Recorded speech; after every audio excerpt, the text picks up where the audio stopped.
Bismillahirrahmanirrahim. Assalamualaikum warahmatullahi wabarakatuh. Berita Al-Hijrah 19 Januari bersama saya Ari Herman Marzi dan jurubahasa isyarat Amsyar Zamani. Kita ke tajuk utama malam ini. Bayaran haji Muassasah B40 ditetapkan RM12,356. Juga Kastam Perlis bongkar kegiatan pemalsuan ubat batuk.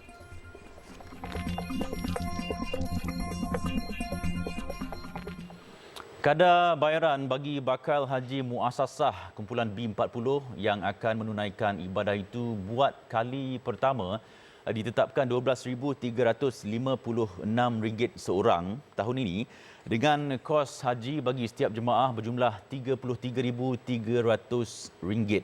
Bakal haji kumpulan B40 akan menerima bantuan kewangan haji dan bantuan kerajaan berjumlah RM20,944 seorang, merangkumi 63% daripada kos haji. Pengarah urusan kumpulan dan Ketua Pegawai Eksekutif TH Syed Hamadah Syed Osman berkata kadar bayaran itu telah mengambil kira keprihatinan kerajaan Malaysia terhadap bakal haji kumpulan B40 dan kerajaan akan menanggung sebanyak RM1,000 seorang. Kadar bayaran bagi bakal haji kumpulan M40 yang kali pertama menunaikan rukun Islam kelima itu pula ialah RM19,152 seorang, di mana kumpulan itu menerima bantuan kewangan haji berjumlah RM14,148 seorang atau 42% daripada keseluruhan kos haji. Bagi kumpulan T20, mereka akan dikenakan bayaran penuh kos untuk menunaikan haji sebanyak RM33,300 seorang. Kos haji tahun ini yang ditetapkan RM33,300 meningkat berbanding tahun lepas iaitu RM30,850 seorang. Dalam usaha mengawal peningkatan kos haji, beliau berkata TH telah memeterai perjanjian kontrak jangka panjang melibatkan penerbangan, penginapan, sajian makanan dan beberapa perkhidmatan di Arab Saudi. Sejak 2001, TH membelanjakan RM2.4 bilion bagi bantuan kewangan haji dan dijangka membiayai kos sebanyak RM350.1 juta bagi musim haji tahun ini. Sementara itu, TH akan mula mengeluarkan surat tawaran haji kepada 31,600 jemaah haji 2024 bermula hari ini. Syed Hamadah berkata daripada 31,600 jemaah yang layak menunaikan haji itu, dijangkakan 40% daripadanya ialah kumpulan B40, manakala 58% terdiri dalam kumpulan M40 dan selebihnya kumpulan T20. Sementara itu, pemberian subsidi haji oleh kerajaan sebanyak RM1,000 bagi setiap bakal jemaah haji B40 melibatkan kos RM9.4 juta. Menteri di Jabatan Perdana Menteri Hal Ehwal Agama, Datuk Dr. Muhammad Naim Mokhtar berkata pemberian subsidi itu sebagai tanda keprihatinan kerajaan yang sentiasa mendengar keluhan rakyat. Kementerian Kewangan Kerajaan bersetuju untuk memberikan sumbangan sebanyak RM1,000 kepada setiap seorang jemaah haji B40. Kos keseluruhan adalah sebanyak RM9.4 juta. RM9.4 juta.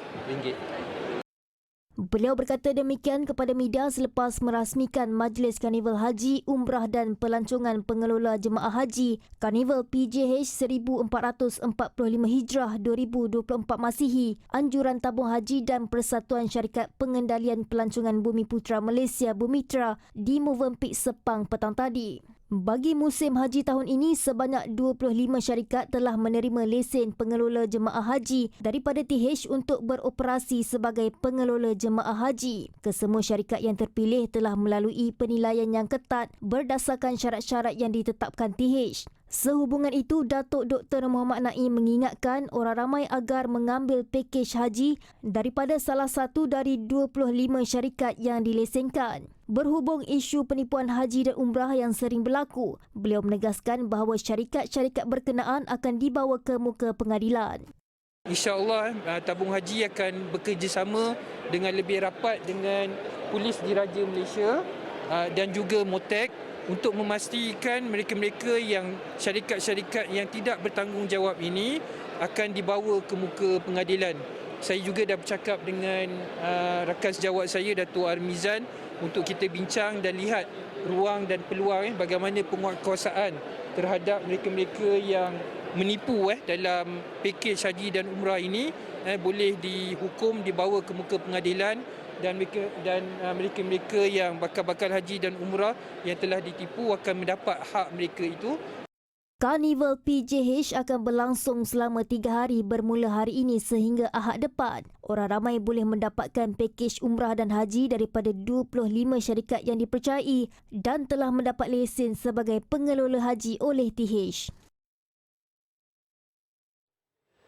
Sumbangan asas rahmah atau SARA tahun ini dijangka memanfaatkan lebih 700,000 penerima melibatkan peruntukan 700 juta ringgit yang meningkat lebih 5 kali ganda berbanding tahun lepas dan akan dilaksanakan secara berperingkat bermula 22 Januari ini.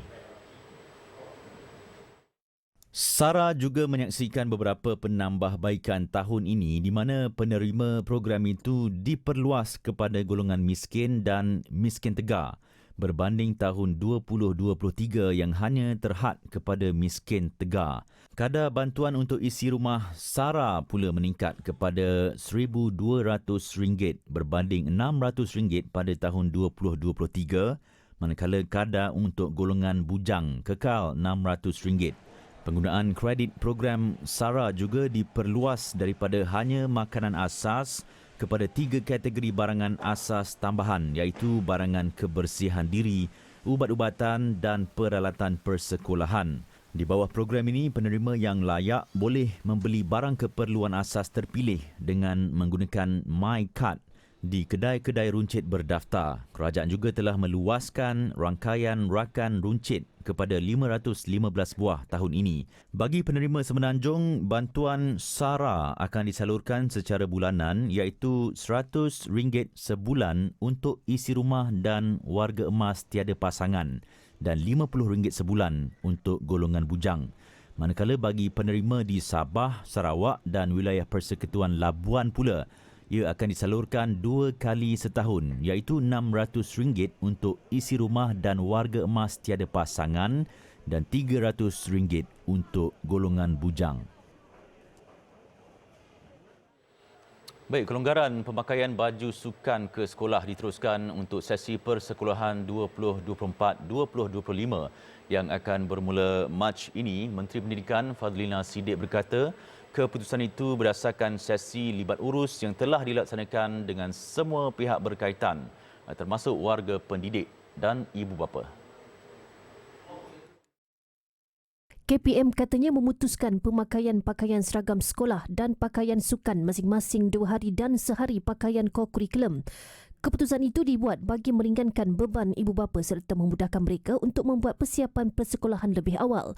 Surat berkeliling dan makluman lanjut mengenai pelanjutan kelonggaran pemakaian sukan itu akan dikeluarkan kepada Jabatan Pendidikan Negeri untuk diedarkan ke semua sekolah dalam masa terdekat. Pihak sekolah juga katanya diberikan kebebasan untuk menetapkan hari bagi pakaian seragam sekolah, sukan dan kokurikulum. Sebelum ini, KPM memberikan kelonggaran dengan membenarkan pemakaian baju sukan ketika fenomena cuaca panas dan ia diteruskan walaupun cuaca panas semakin berkurangan.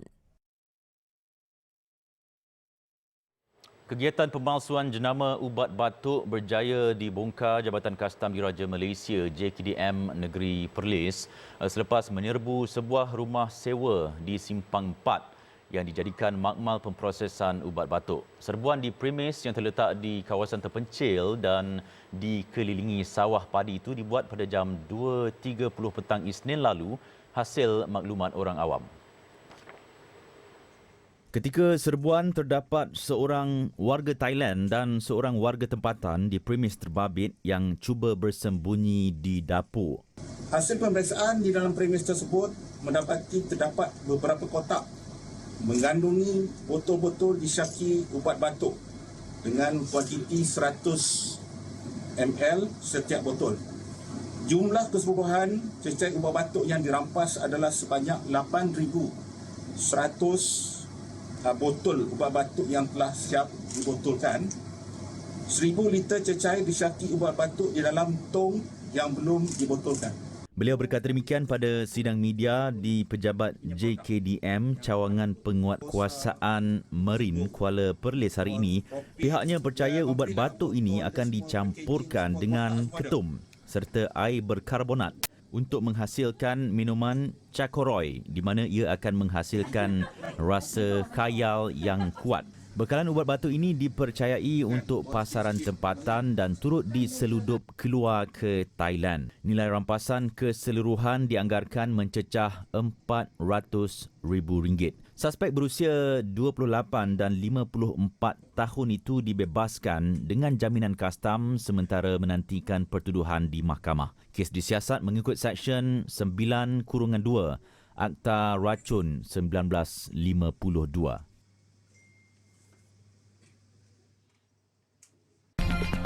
Selepas ini, warga emas tinggal dalam timbunan sampah dapat perhatian JKM.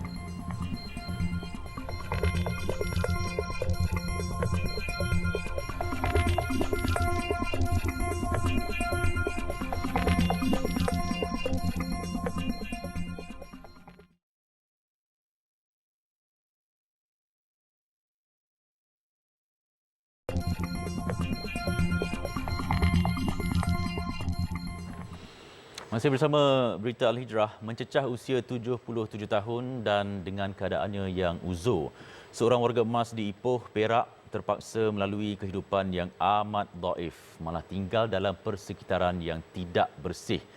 Miram Kadir yang mendiami sebuah unit flat Taman Silibin hanya ditemani timbunan sampah dan takungan najis. Dan situasi sukar itu dilalui bersama anak lelakinya, Irwan Dahari, 46 tahun, sejak setahun lalu. Ketika tinjauan Berita Al-Hijrah di flat berkenaan, Miram Kadir mendiami sebuah unit flat di tingkat paling atas, manakala 9 unit lagi kosong tanpa penghuni dan terbiar. Menurut jiran Nur Suraya Sakuntala Abdullah, 53 tahun, penduduk di perumahan terbabit tidak berniat mengabaikan Miram dan anaknya kerana ada dalam kalangan mereka yang langsung tidak menyedari keberadaan dua beranak terbabit. Kalau boleh saya tak nak apa, saya nak tengok depa anak beranak ni hidup selesa lah. Harap sangatlah, tolonglah siapa-siapa boleh tolong, bantulah mereka. Itu je saya harap. Lagi apa tak tahu saya nak cakap. Saya memang sangat kesianlah tengok keadaan macam ini. Sebelum ini tular di media sosial sisi kehidupan Miram dan anaknya yang mengejutkan warganet. Sementara itu, anak Miram, Irwan Dahari, sebelum ini pernah menerima rawatan sebagai pesakit mental dan pernah bekerja kilang, namun terpaksa berhenti kerja demi menjaga ibunya yang sakit tua dan sudah nyanyuk. Dengan bantuan bulanan RM300 yang diterima daripada Baitul Mal, Irwan menyara ibunya dengan mi segera serta roti dan kadang-kadang mereka dapat menjamah nasi yang diberi jiran. Saya dah masuk tadi, saya tengok mak dengan Wan tidur kat mana? Minta maaf tanya. Wan tidur tu dekat yang betul-betul stompok yang bersih tu situ tu je. Yang keliling sampah tu tadi kan. Jadi dia sebelah, saya sebelah tu. Tak ada tilam, tak ada apa? Tak ada. Usaha tak ada. Sementara itu, Menteri Besar Perak Datuk Seri Saarani Muhammad yang melakukan tinjauan selepas video terbabit tular berkata, dua beranak itu akan ditempatkan di institusi Jabatan Kebajikan Masyarakat JKM dalam kadar segera. Kita juga menawarkan supaya si anak ini juga boleh tinggal sementara di Anjung Singgah supaya dia juga dapat melihat bagaimana ibunya dijagai. Tapi tadi dia minta supaya dia dibenarkan tinggal di sini kerana dia ada satu lagi kena jaga. Selain kena jaga mak, dia kena jaga kucing pula. So, kita pun tak nak berkeras. Kita benarkan dia untuk tinggal di sini sementara waktu, tapi dalam keadaan kawasan dalam rumah tersebut hendaklah terlebih dahulu dibersihkan. Beliau juga meminta agar agensi terbabit melihat sekiranya Irwan memerlukan bantuan sokongan lain memandangkan dia mempunyai sejarah penyakit mental. Seorang tukang urut mengaku tidak bersalah atas pertuduhan melakukan amang seksual fizikal terhadap remaja lelaki yang hilang di Hulu Bernam, Selangor awal bulan lalu. Tertuduh Hamid Khan Samun, 43 tahun, membuat pengakuan itu sebaik pertuduhan dibacakan jurubahasa di Mahkamah Session Kuala Lumpur hari ini. Mengikut pertuduhan, dia didakwa melakukan amang seksual fizikal terhadap seorang remaja lelaki berusia 16 tahun di sebuah bilik hotel di Jalan Sultan pada jam 8 malam 1 Januari hingga 10 Januari lalu. Pendakwaan dibuat mengikut Seksyen 14(A) Akta Kesalahan Seksual terhadap kanak-kanak 2017 yang boleh dipenjara maksimum 20 tahun dan sebat.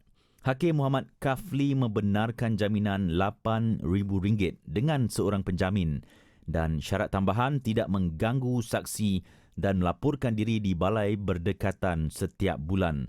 Baru-baru ini tertuduh ditahan reman 7 hari selepas disyaki terlibat dengan kes 2 adik-beradik yang hilang selepas keluar dari rumah mereka di Hulu Selangor pada 1 Januari lepas.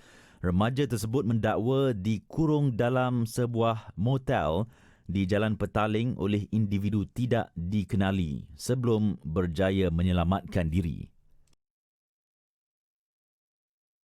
Kementerian Pengangkutan giat melaksanakan 10 projek membabitkan stesen kereta api Tanah Melayu Berhad KTMB dengan kos keseluruhan RM280 juta. Menteri Pengangkutan Anthony Loke Siew Fook berkata ia termasuk projek terbaru melibatkan pembinaan stesen baru kereta api Seremban Central yang diluluskan Kabinet 2 hari lepas. Selain daripada pembinaan stesen baru ini, seperti yang saya telah umumkan, Kabinet juga telah bersetuju untuk menaik taraf 9 stesen KTM yang lain, termasuk Sarawak Selatan, Bangi, Pantai Dalam, Seri Setia, Batu Tiga, Padang Jawa, Klang, Jalan Custom dan juga Pelabuhan Kelang. Jadi kesemuanya ada 10 stesen, 1 baru dan 9 dinaik taraf. Ini merupakan komitmen kerajaan untuk terus memberikan kemudahan dan infrastruktur yang baik dalam sistem rel kita. Jadi ini merupakan hala tuju baru kerajaan di mana kita mahu menjadikan pengangkutan awam kita sebagai satu mod yang penting. Beliau berkata demikian selepas melancarkan stesen baru Seremban Central di Seremban Negeri Sembilan. Pembinaan stesen Seremban Central berkeluasan kira-kira 9 hektar yang dianggarkan menelan kos RM170 juta itu dijangka siap dalam tempoh 24 bulan. Manakala kerja menaik taraf 9 lagi stesen di Lembah Kelang dimulakan serta-merta. Stesen Seremban Central merupakan projek besar di Bandaraya Seremban yang mengambil kira reka bentuk moden, canggih serta net zero emissions atau pelepasan karbon sifar bersih. Bagaimanapun, ia masih menitik beratkan kepentingan warisan sejarah stesen asal di negeri itu yang berkonsepkan bumbung Minangkabau. Peniaga dan usahawan Muslim perlu mengangkat serta mengamalkan nilai-nilai murni yang terkandung dalam Al-Quran bagi memperkasa ekonomi ummah. Pengasas Yayasan Warisan Ummah Ikhlas WUIF, Datuk Husamuddin Yaakob, dalam pada itu menekankan penghayatan terhadap surah Al-Jumu'ah agar kekuatan ekonomi Islam dapat dibina hasil daripada penyatuan ummah. Selain itu, katanya umat Islam juga perlu memberi perhatian terhadap isu halal haram selain berusaha meningkatkan perkhidmatan masing-masing agar produk Muslim sentiasa mendapat tempat di pasaran. Jadi kita nak supaya orang-orang yang berniaga ni harus juga kembali pada Al-Quran. Mereka kena improvekan kualiti dan juga kepada orang awam juga dia tentang bila kita nak cara betul beragama. Agama kita ni dia very structured. So dalam makanan pun kena pilih yang betul-betul halal. Dan halal macam Ustaz Fazrul cakap tu, daripada sos tu lagi. Maknanya daripada ladang yang halal, cara penyembelihan yang halal, dan dimasak dengan ingredient yang halal, cara persembahan. Jadi maknanya ini kena jelas dulu. Datuk Husamuddin ditemui selepas program Misi Ummah #Grand Reset di Dewan Kumpulan Media Karangkraf Shah Alam. Program Anjuran Persatuan Pengguna Islam Malaysia PPIM dengan kerjasama Kumpulan Karangkraf dan WUIF itu disiarkan secara langsung di platform media sosial. Turut hadir pada program tersebut Ketua Aktivis PPIM Datuk Nazim Johari, Qori Ustaz Tirmizi Ali dan pentadabbur yang merupakan Ketua Pegawai Penyelidik WUIF Fazrul Ismail mengambil iktibar daripada tragedi yang menimpa umat Islam di Gaza. Grand Reset Ekonomi perlu dihayati agar umat Islam tidak hanya berdiam diri ketika saudara seagama ditindas, memandangkan ekonomi dunia ketika ini dikuasai Barat.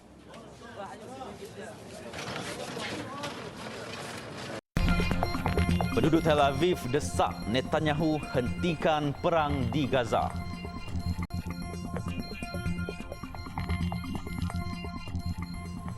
Masih bersama Berita Al-Hijrah. Kit Ujian Pertubuhan Kesihatan Sedunia telah mengesan 24 kes hepatitis A dalam kalangan penduduk Gaza.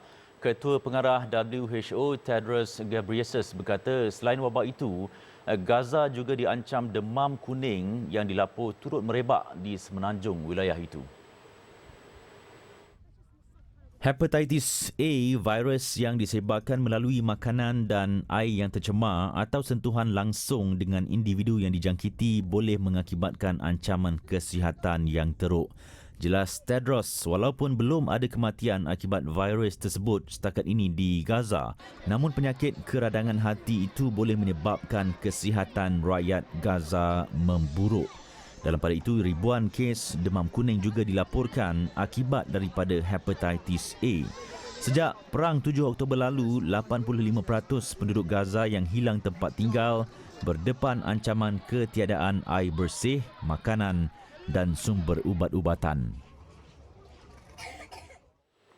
Perdana Menteri Israel Benjamin Netanyahu terus angkuh dengan mengatakan bahawa mereka akan menang menentang Hamas. Dia juga dengan tidak malu mengatakan akan menguasai Gaza dan terus membantah pembentukan negara Palestin sebagai jalan penyelesaian perdamaian. עכשיו אני אומר בפשטות, ביושר, הניצחון ייקח עוד חודשים ארוכים, אבל אנחנו נחושים להשיגו. Tambah beliau, pihaknya juga akan memastikan tawanan Israel akan dibawa keluar selari dengan kejayaan itu. Bagaimanapun, sebelum ini Hamas sudah memaklumkan sebahagian besar tebusan Zionis telah terbunuh antara pemimpin mereka sendiri. Netanyahu dalam pada itu berkeras berkata konflik ini terjadi bukan kerana ketiadaan negara Palestin tetapi isu kewujudan negara Yahudi. Dalam pada itu, selepas 106 hari perang, sekurang-kurangnya 24,620 rakyat Palestin sudah terkorban, manakala rakyat Israel hanya 1,139 orang. Sementara itu, ratusan rakyat Israel sendiri berdemonstrasi di Tel Aviv menuntut supaya Netanyahu menghentikan perang ke atas Gaza. Dan mereka juga mendesak kepimpinan sedia ada ditukar demi keamanan. I think more than 100 days to this war, more people being killed, more soldiers coming back dead, more hostages being killed, more innocent people dying in Gaza for having no reason to die for. I think the Israeli society should be ready to hear different messages because this message serves both people. It's not here just for the Palestinian people living in Gaza, but it is for both of us.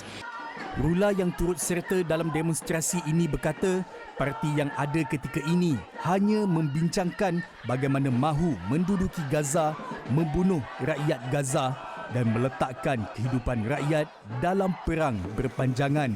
Namun, rakyat Israel sebenarnya mahu parti yang memberi jaminan keselamatan, kebebasan dan keamanan. I think we have to call all of us, Arabs and Jews, to stop this war. This war without any political goal. Israel didn't achieve anything from this war except killing civilians more and more.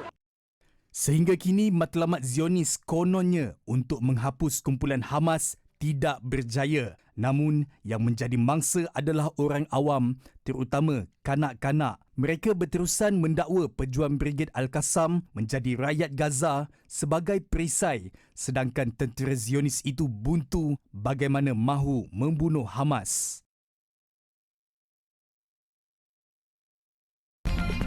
Pelancongan kesihatan dijangka jana hasil 2 bilion ringgit.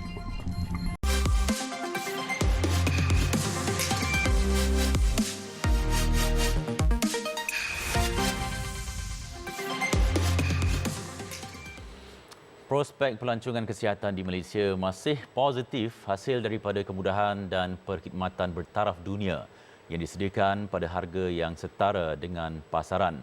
Majlis Pelancongan Kesihatan Malaysia MHTC menjangkakan pelancongan kesihatan dapat menjana hasil sebanyak 2 bilion ringgit pada tahun 2023. RHB Investment Bank Berhad RHBIB dalam nota penyelidikannya berkata, pertumbuhan pendapatan sektor penjagaan kesihatan swasta akan berterusan hingga 2024. Ia turut diperkukuh oleh trend permintaan yang agak tidak anjal, kesedaran yang tinggi mengenai kesihatan dan keadaan masyarakat yang semakin menua. Bagi mengukuhkan lagi landscape pelancongan kesihatan, MHTC telah merangka beberapa inisiatif seperti program hospital pelancongan perubatan perdana, jualan silang pelancongan kesihatan dan juga perkhidmatan dan kemudahan penjagaan kesihatan, pendigitalan khidmat pelanggan selain mengenal pasti dan membangunkan peluang pasaran baharu. Walaupun sektor ini dilihat selamat untuk pelaburan, RHB Investment Bank Berhad menyarankan kepada pelabur untuk memilih syarikat yang menumpukan operasi dalam pasaran tempatan. Berikutan ini akan menawarkan kestabilan pendapatan yang lebih baik. Baik, sekian berita Al-Hijrah untuk malam ini. Saya Ardi Herman dan Jurubahasa Isyarat Muhammad Amsyar Zamani. Satukan ummah dengan ilmu bagi memperkasa Malaysia Madani. Assalamualaikum warahmatullahi wabarakatuh dan selamat malam.